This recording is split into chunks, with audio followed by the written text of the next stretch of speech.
Itinanggi ni Vice President Sara Duterte ang akusasyong maling paggamit di umano ng pondo ng Office of the Vice President noong 2022 matapos matuklasan ng Commission on Audit o COA ang mga irregularidad sa paggamit ng pondo ng OVP. Yan ang ating aalamin sa bidyong ito, kaya kung bago pa lang kayo sa YouTube channel natin na Balitang Bayan, ay huwag kalimutan na mag-subscribe, mag-like at i-share ang ating video. Tinawag ni VP Sara na political na pag-atake lamang ang mga tanong ukol sa kanyang paggastos ng mga pondo at sinabi niya itong pagtatakip sa totoong problema ng bansa ngayon.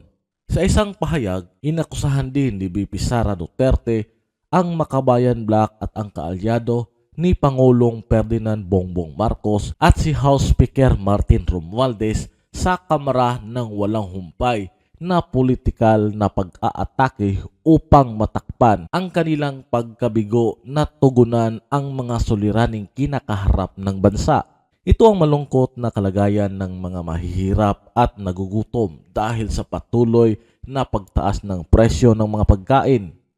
Ang mga prinsipyo ng mga karaniwang mamamayan ay hindi na ibebenta at ang mga ayuda ay hindi solusyon sa lumalaking hinaing. Isa itong taktika, sabi niya. Hinimok ang kanyang mga kritiko na magtrabaho muna bago gawin ang pamumulitika. Inilabas ni VP Sara ang pahayag iilang araw matapos sabihin ni House Deputy Minority Leader Franz Castro na maaaring ma-impeach ang pangalawang pangulo dahil sa kabiguang sumunod sa mga alituntunin ng gobyerno ukol sa paggastos ng OBP na 73 milyong peso confidential fund. Sa isang pagdinig sa House Appropriation Committee noong nakaraang linggo, isiniwalat na ang COA ay naglabas ng Notice of Disallowance na tumutukoy sa mga irregularidad sa mga transaksyon ng pamahalaan.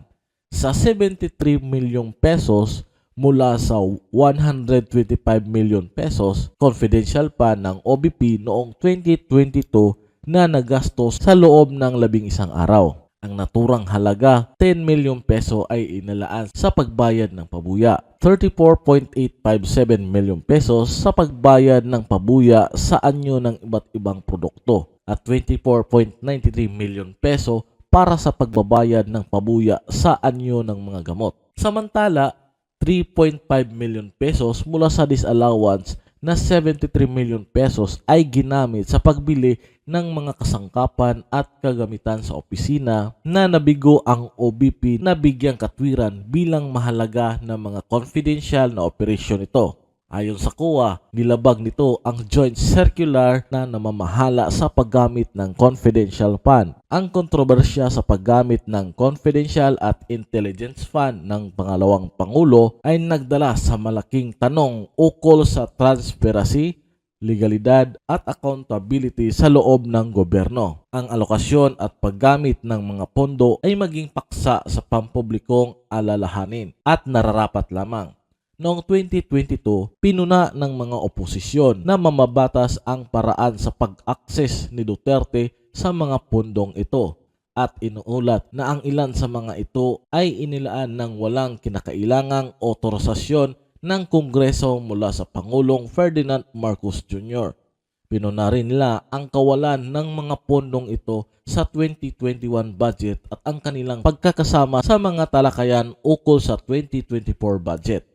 Nakakabahala na ang mga confidential funds ay karaniwang nauugnay sa mga operasyon ng seguridad at intelligence. Ang kanilang alokasyon at paggamit ay dapat masusing binabantayan upang matiyak na nagagamit ang mga ito ayon sa kanilang layunin at hindi mapupunta sa maling kamay. Isiniwalat ng mga record na ginamit di umano ni VP Sara Duterte ang mga pundong ito noong December 2022 sa pamamagitan ng transfer na sinimula ng opisina ni Marcos, dalawang senator mula sa oposisyon ang naglantad sa irregular na paggamit na ito at nagpahayag ng mga alalahanin ukol sa kahilingan para sa 2024 Confidential at Intelligence Fund. Ang mga alalahaning ito ay nagbigay diin sa pangangailangang masusing bantayan ang alokasyon ng mga pondong ito na dapat ay walang impluwensyang politikal.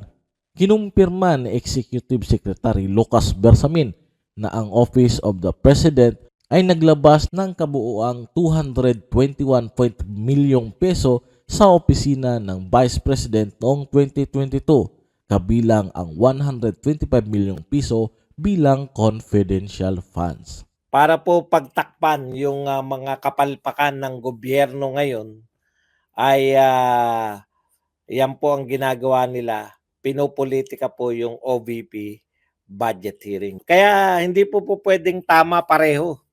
Yung isa sinasabi walang politika, si President Marcos, at yung Vice President naman sinasabi na siya ay pinopolitika lamang.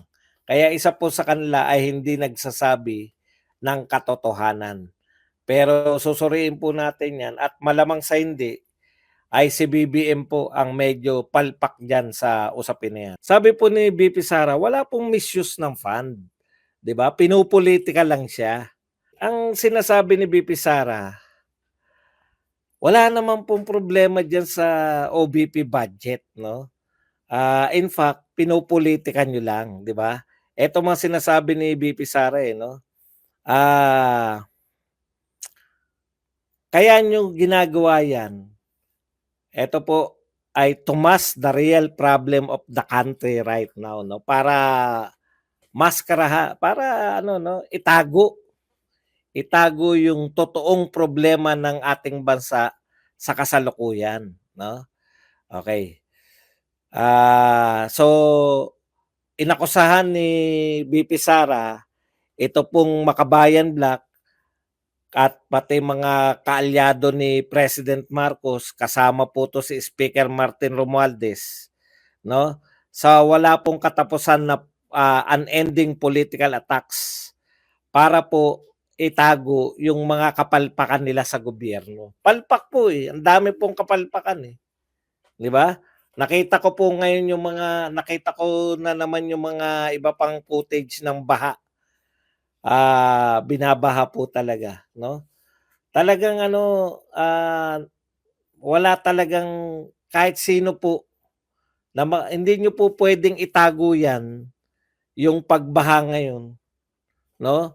Sa sinasabi nyo na pupunta sa Germany si BP Sara, etc. Wala na yan Kung nagawa nyo yan na kantsawan si BP Sara ng kapalpakan nyo sa baha nung nakaraan, hindi na, narito lang sa Pilipinas Mahilig talaga lang sila, no? Yung itago yung mga katotohanan, atake, tinatago nila. Sabi nga ni BP Sara, ito ay classic. This is the sad plight of the poor and the hungry because of the unabated rise of food prices. Ordinary citizens' principles are not for sale. Ayuda will not solve the growing dissent. It is a classic wag the dog piece, she said during her critics' work first before playing politics, no? Ito po yung mga sinabi ni BP Sara, no? Classic po to na wag the tail. Alam niyo po, sumikat po to. May pelikula po na Wag the Tail, no? Malaki po yung problema. Nakalimutan ko na kung anong problema nila sa US at that time. Ayon po sa pelikula, no? Na Wag the Tail. Ay, Wag the Dog pala. Wag the Tail. Wag the Dog. Ang ibig sabihin po niyan, no? I-divert mo yung usapan sa malalaking problema ng bayan, i-divert mo yan, gumawa ka ng issue. Alam po nyo, itong continuous ginawa pa nilang Quadcom, ano lang po to, pagtatakip po to lahat, no? Pagtatakip po ito. Ulitin ko, pagtatakip. Kasi wala naman silang, balak lang naman nila idein Una, matutulad lang po yan sa Parmali. Kung ang ginagawa po ninyo ay punot dulo, gusto nyo sisihin yung mga Duterte sa lahat ng issue na yan, Pogo, AJK, at iba pang krimen. Gusto nyo lang idiin yung mga Duterte. Mahirapan po kayo eh.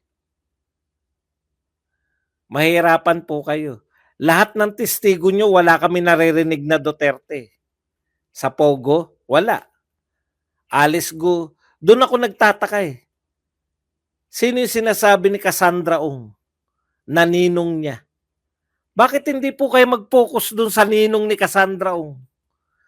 Takan-taka ko, kitang-kita na po natin na small time player lang po to si Cassandra Ong, si Alice Go, yung kapatid ni Alice Go, small time player po sila dito po sa Pogo. Bakit hindi po kayo mag-concentrate doon sa ninong na nagsasabi, alam niyo yung ginagawa nila? Ako, meron, nakukuha ko eh. Kumita sila Alice Go, kumita po sila Cassandra Ong at iba pa. Kumita po sila pero hindi po sila yung mga mastermind. Tanong nyo po sa PAOK CC, sinabi na nila yan eh. Small time lang tong mga to. Bakit hindi nyo po i-focus yung inyong investigasyon sa big time, sa pinakautak? Alam nyo kung bakit? Sa small time lang nyo maikokonekta. Bakit? Oh, yun nga. 'Di ba? Kinokonektan nyo ngayon si Cassandra Ong kay Harry Roque. Kinokonektan nyo si RAR, ang pangalan man yun, kay AR, kay Harry Roque. Tapos, ang ultimate connection yan, Harry Roque, spokesperson ni Pangulong Duterte. Alam niyo yun, wala naman po nagsabi na involved po dito si Tatay Digong, involved po si isa sa mga Duterte. Wala po. Pilit na nga yung pag-uugnay nyo kay Roque. Wala naman din testigo talaga na. Ngayon, ang sinasabi nyo, magkano yung kinikita nila. Hindi ko po pinagtatanggol si Roque. Kung involved dyan si Roque, kayo po magpapatunay. Hindi po si Roque magpapatunay na involvement niya. Meron ba na? Classic po yung ginagawa nyo rin sa Pogo eh. Pogo lang muna ha. Kasi, ang problema, inuugnay nyo naman yung Pogo dahil yung pera daw na kinita sa Pogo, yun daw yung pinambabayad na ayuda sa AJK. Wala naman pong nagdi-deny, kami pong mga follower. Actually, lahat po ng tao sa Pilipinas, tuwan-tuwa po na nag-war on drugs. Binabaliktad nyo lang eh. 'Di ba? Putya, halatang-halata na nga kayo. Ang pinatay yung sinasabi niyong pinatay o drug lords. Tanungin yung mga Pilipino kung natutuwa ba sila o maghanap ng katarungan sa kamatayan ng mga drug lords. Hindi ko maintindihan, parang pinalalabas nyo, karimari-marim yung paglabag sa human rights. Human rights nino. Okay. Wala pong ugnayan, di ba? Walang ugnayan sa Pogo si Tatay Digong. Maliban na lang na may picture ni Alice Go. Picture. Nakakaawa. Bakit po hindi na titigil pa rin ang Pogo ngayon? Di ba nagsalita na Pangulo?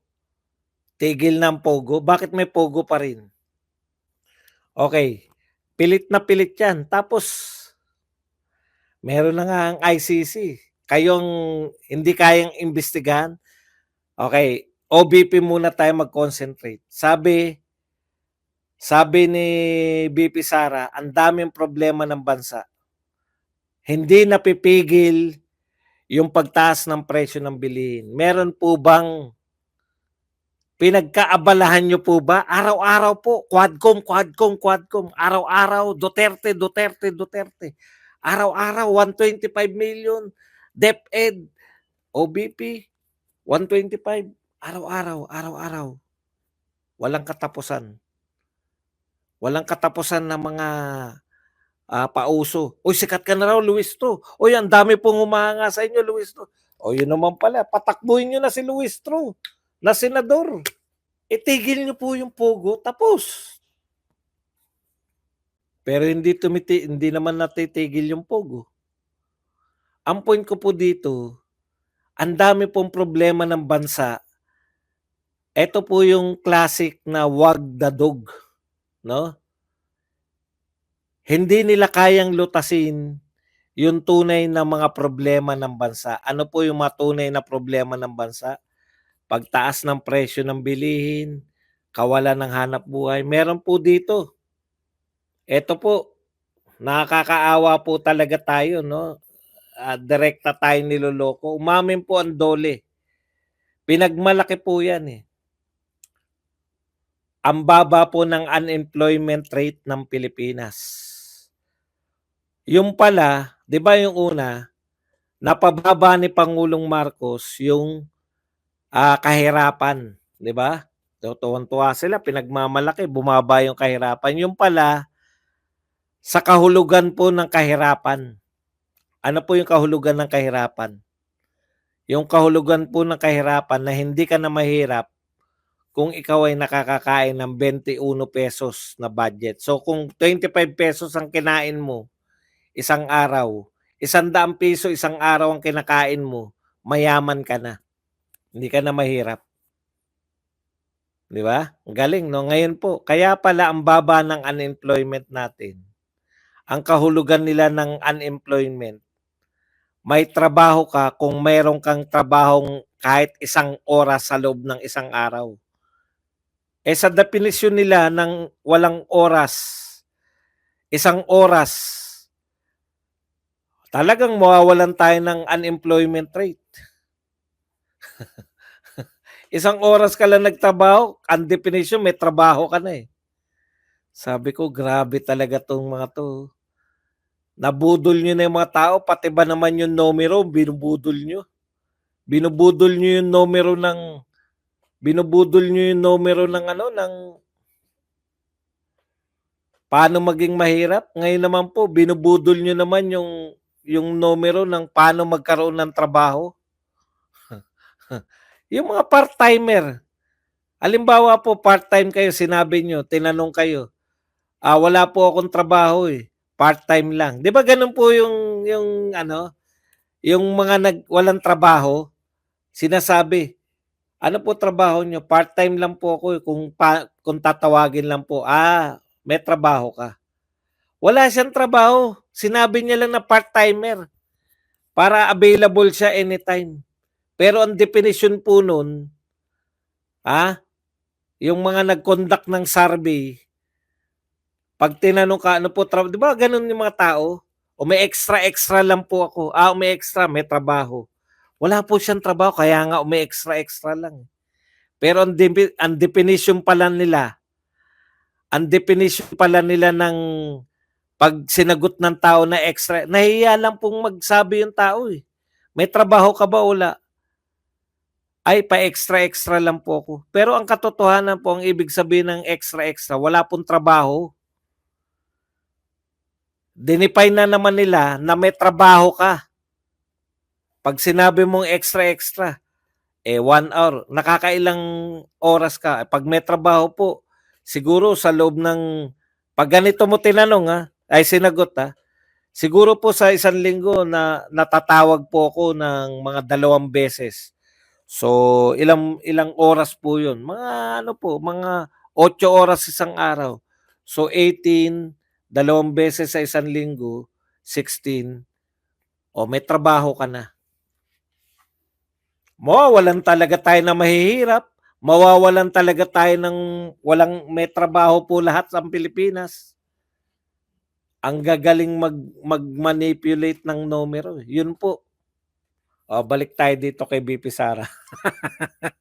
Pasensya na kayo. Yung wag dadog po, no? Sinabi ni classic wag dadog.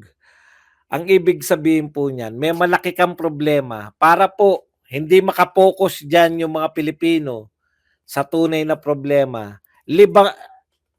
Gumawa ka ng issue na walang kinalaman dito para diyan matuon yung atensyon ng mga Pilipino, ng mga tao. Yun po yung wag dadog. Pinapaliwanag sa atin ni BP Sara, ito yung classic na wag dadog. 'Di ba? Ang laki ng problema natin, galit yung imbes na magalit yung mga tao rito, bibigyan tayo ng libangan. Ipakita na yan, may mga magagandang tao yan sila Cassandra Ong. Tsaka yung mga kasamahan ni Cassandra Ong, naku, nagtatarayan sila.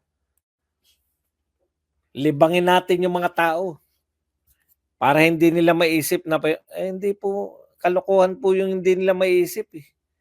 Kada sa sweldo sila, puta, kaltas lahat ng ano ko, wala na akong sweldo. Kinaltasan ako ng Pag-ibig, kinaltasan ako ng PhilHealth. Kaltas ng malalaking pilit sa atin. Yung pala, makikita natin, kinukuha lang. Kinukuha ng gobyerno yung budget ng PhilHealth para ipamproyekto dyan sa mga proyekto nilang unprogrammed. Ang dami pong unprogram. Sabi ni Cielo Magno bago siya magretiro, ang daming unprogram. Gusto nyo pala yan eh. Ayan, katulad niyan, mga ano, hindi nga po unprogram yung flood control eh. Hindi po makita. Hindi po sa hindi nakaprograma. Hindi po makita yung programa ng flood control. Asan po yung flood control? Kada uulan, babaha. Okay, samantala, ito po, yan po, no, ang linaw na sinabi ni BP Sara na pinupolitika ko. Pinupolitikan nyo lang ang budget para yung mga tao hindi nila maisip yung tunay na problema, hindi nyo iniintindi. Sa totoo lang po, busy sila. Senado, Kongreso, mag-imbestiga na mag-imbestiga para mapasama yung mga Duterte. Di ba? Tama ba? Mapasama yung Duterte. Yan lang po yung purpose nila eh. Pero paano po, mag-imbestiga po ba kayo kung paano pabababain yung presyo? Bakit mataas yung presyo? Ay wala kaming pakialam dyan. May kinalaman ba Duterte dyan? Wala po. Hindi po kasalanan ng Duterte dahil matagal nang hindi presidente si Duterte. Ay hindi, doon lang kami, mag-imbestiga lang kami sa mga ginawa lang ni Duterte. Tapos na po si Duterte. Ano ngayon? Papasamain namin siya para hindi manalo yung anak. Yun po yung purpose nila, mamulitika. Sabi po ni Pangulong Marcos, no politics in OVP budget hearing. Tignan natin yung katwiran ni Pangulong Marcos. Baka naman may magandang katwiran. Masyado nyo namang minamasama kasi si Pangulong Marcos. Ito po, ang sabi ni Pangulong Marcos. Tandaan po nyo alam po ni Pangulong Marcos yan. Hindi lang po dahil anak siya ng dating presidente. Kung hindi, dati po siyang senador eh. Alam po nila yung budget hearing. No? Isang termino mo lang senador, 6 na taon. Ibig sabihin, 6 na taon na beses siya na tinalakay nila yung budget hearing sa Senado. Naka-6 na talakay yan ng budget hearing. Kung isang termino lang siya, hindi ko alam po ilang termino yan na senador. So alam nila yan bilang senador. This is a budget hearing. Sabi ni President Marcos. Tignan nyo po sabi ni BP Sara, pinopolitika ang OVP budget hearing. Sabi ni Pangulong Marcos, bago ko lang ituloy hindi pinopolitika, walang politika dyan sa budget ng Vice President. So isa sa kanila, ang hindi nagsasabi ng totoo. Alamin natin kung sino. Totoo ba yung sinasabi ni BP Sara? Totoo ba na sinasabi ni BP Sara na iniimbestigahan nila yung OVP pero hindi nila iniimbestigahan kung paano mapapababa yung presyo, kung bakit mataas ang presyo ng bilhin, kung bakit may problema yung mga Pilipino? Tama ba tayo? Tama ba pa si BP Sara? Tama. Wag dadog po ba yun? Wag dadog yun. Kasi may mabigat tayong problema. Ang inuuna yung walang kinalaman doon. No? Mabigat po yung problema. Okay. So tama po si BP Sara doon. No? Pinopolitika. wag dadog. Hina-highlight, pinag-uusapan yung 125 kahit wala naman silang may kakaso. Pinag-uusapan para malihis. Okay, pakinggan naman natin in fairness si Pangulong Marcos. Para maging fair po tayo. Fair po kaming mga ano ha. Makinig kayo, ganito maging fair. Kayong mga media. Both sides ipapakita nyo. Tapos sasabihin yung mali si Marcos. Ganun ang fair. This is a budget hearing. This is something that every single government agency has to do. Correct. Di ba? Every single government agency has to do. It's a hearing. There's no politics in it. We do it every year. We do it with the same department. We do it. That process is well established. It has nothing to do with politics. Okay ito sinabi ni Pangulong Marcos This is budget hearing. Lagi na natin tong ginagawa. Every year ginagawa natin to. Normal lang to. Walang politika dito. Ayan Tinagalog ko lang para mas malinaw. Okay. It has to do with the budget. So mamaya na yan. Ito muna. Sinasabi, taon-taon na natin tong ginagawa. Ginagawa natin to lagi. No? Parang sinasabi niya, walang kakaiba rito. Okay, tanong ko po, Mr. President, kailan po isinalang ang OBP budget ng ibang Vice President? Wala po. Lahat po ng naunang Vice President, good as approved na. Wala kayong maalala, Mr. President? Na isinalang na ganyan? So hindi po totoo na yan po ay laging ginagawa, taon-taon ginagawa.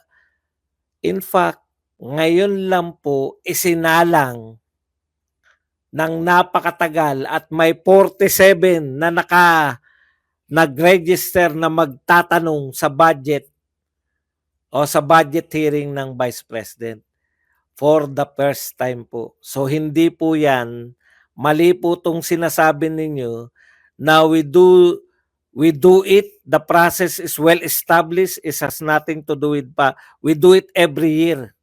Hindi po ito ginagawa taon-taon, Mr. President. Kakaiba po ito. What's so special about being the Vice President? Tagalog. Ano pong espesyal sa pagiging Vice President ni Sara Duterte? Hindi po totoo yung sinasabi ninyo na we do it every year. Lahat po ng budget ng Vice President, including the then Vice President nung hindi pa siya re-resign, yung Office of the Vice President budget last year, nakasama nyo pa siya, hindi rin po in-scrutinize. So mali po yung sinasabi nyo, Mr. President. No? Wala po kaming natandaan na Vice President na isinalang ninyo ng ganyan. Wala po kaming Vice President na natandaan na tinatanong ninyo kada item. Okay. Hindi po totoo na hindi nyo pinulitika. Ikalawang tanong, Mr. President, para lang malaman natin kung sino hindi nagsasabi ng totoo. Okay. Sabi mo, we do it every year. This is a budget hearing. This is something that every single government has to do. The process is well established, has nothing to do with politics. It has to do with the budget. So I don't know how she can characterize these things. Okay. Tanong ko po, Mr. President, kung normal po yan, sino po ang sinalang, sino po ba ang merong mga confidential fund? Tanging Office of the Vice President lang po ba ang may confidential fund? Marami po. Marami po pala, Mr. President. Yung Office of the President po ba may confidential fund? Ha? May confidential fund po ba yung Office of the President? Meron po. Tanong, sinalang po ba? Question po ba kung saan nyo ginamit? Hindi. Yung iba pong departamento, meron po bang confidential fund? Sinalang po ba yung confidential fund nila? So, hindi po normal. Hindi po sinasalang kahit kailan ang confidential fund. Ano na nga po uli ang pagkakaiba ni BP Sara sa ibang may confidential fund? Ang pagkakaiba po, Mr. President, kahit po yung iba't iba, hindi ko alam kung sino meron, pero ang tinitiyak ko, DND meron. Ang tinitiyak kung may confidential fund, AFP. Ang tinitiyak kung may confidential fund, Office of the President, at iba pa. Sinalang po ba sila para tanungin kung paano nila ginamit yung confidential fund? Walang sinalang. Kaisa-isa lang. Office of the Vice President lang. Yun po ba ang normal, Mr. President? Normal po ba? Taon-taon po ba na Office of the Vice President lang ang sinasalang? Hindi. Hindi yan normal. Ano po tawag niyan kung hindi yan normal? Yan po ay ginawa dahil sa politika. Sinasabi nyo kasi normal lang. Hindi po normal yan. Wala pa po kami nakitang sinalang na confidential fund ng ibang departamento. Tanging Office of the Vice President lang. Ngayon, hindi po yung Office of the Vice President noong araw. Ang dami po naging Vice President. Tanging Office of the Vice President lang ngayon. Ano ba pagkakaiba ng Office of the Vice President noon at ngayon? Threat po kasi yung Vice President ngayon. Threat po yan sa ambisyon ng gustong maging Prime Minister o kung hindi pumasa yung Chacha, threat po yan sa gustong magpresidente. Dahil si BP Sara ay threat, kaya po ginagawang politika yung budget hearing ng Office of the Vice President.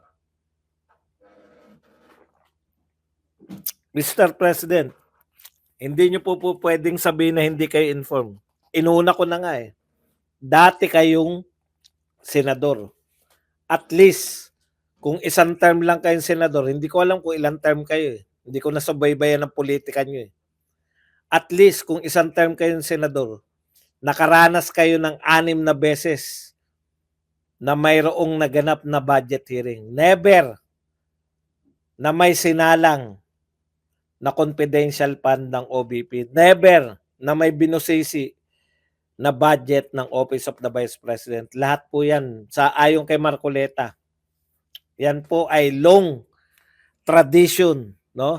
Long honored tradition. Mahaba na pong tradisyon yan ng mga congressman at senador na igalang po o ibinibigay na po, formalisasyon lang yung pagharap ng Vice President at Presidente o kung sino man ang kanilang representante.